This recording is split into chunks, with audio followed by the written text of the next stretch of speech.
Bismillahirrahmanirrahim. Kemudian Allah Subhanahu wa taala berfirman ya di dalam surah Al-Isra ayat 13 ya. Wa kulla insanin alzamnahu ta'irahu fi 'unuqi, dan tiap-tiap manusia itu telah kami tetapkan amal perbuatannya sebagaimana tetapnya kalung pada lehernya.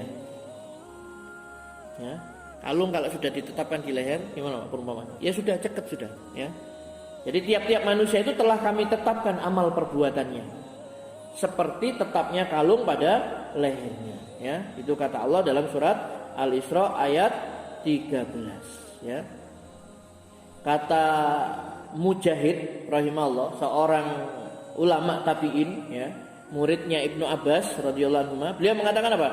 Tidak ada anak yang lahir kecuali di lehernya itu ada selembar catatan. Tertulis di sana apakah ia orang bahagia ataukah celaka. Setiap anak yang lahir, kata beliau, itu sudah tertulis apakah dia ini nanti termasuk orang bahagia ataukah celaka. Ya. Nah, itu kan dulu sampai para sahabat itu kalau tanya kepada Rasulullah SAW itu kan ada rasa takut, ada rasa bagaimana gitu. Ya Rasulullah, apakah sudah diketahui penghuni surga atau penghuni neraka? Ya, sudah. Lah terus kalau sudah ditetapkan ini penghuni surga, ini penghuni neraka, buat apa kita ini beramal? Kan sudah ditetapkan ini nanti termasuk orang celaka, ini termasuk orang bahagia, ini penghuni neraka, ini penghuni surga. Terus buat apa kita ini beramal? Ya. Kata Rasulullah SAW, beramallah kalian, karena sesungguhnya setiap orang itu akan dimudahkan untuk apa dia itu diciptakan. Kalau dia ini orang-orang termasuk orang bahagia, maka dia akan dimudahkan oleh Allah untuk beramal dengan amalan orang-orang yang bahagia. Dan kalau dia ini termasuk orang-orang yang celaka, akan dimudahkan untuk beramal dengan amalan orang-orang yang celaka. Nah, kita tidak tahu kita termasuk orang bahagia atau tidak. Tapi kita disuruh beramal. Kalau kita termasuk orang bahagia, sama Allah akan dimudahkan beramal dengan amalan orang-orang yang bahagia. Mudah sekali, ya. Pak, sholat 5 waktu terus menerus sampai kita mati, itu berat apa enggak? Berat kan, Pak? Istiqomah loh ya.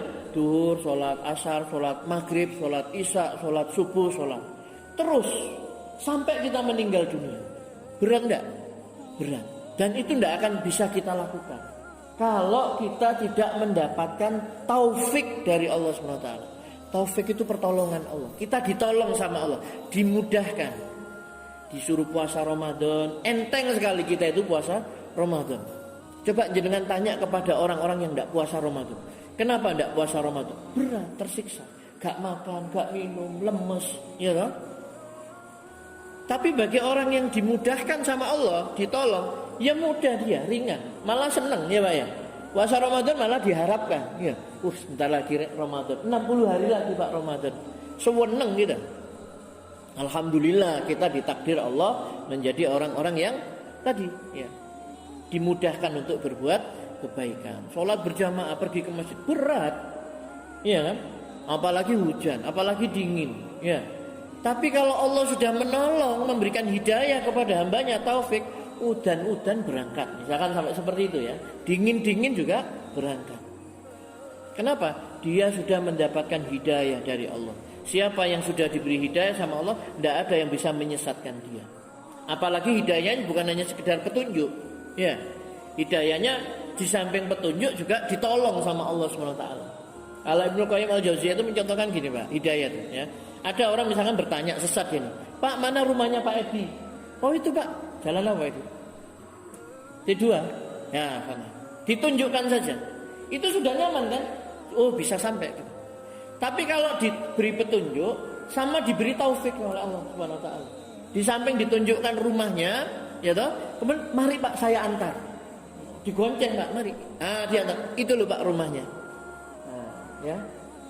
Jadi kita ini kan Allah sudah menginformasikan kepada kita bahwasanya di dunia ini kita akan diuji.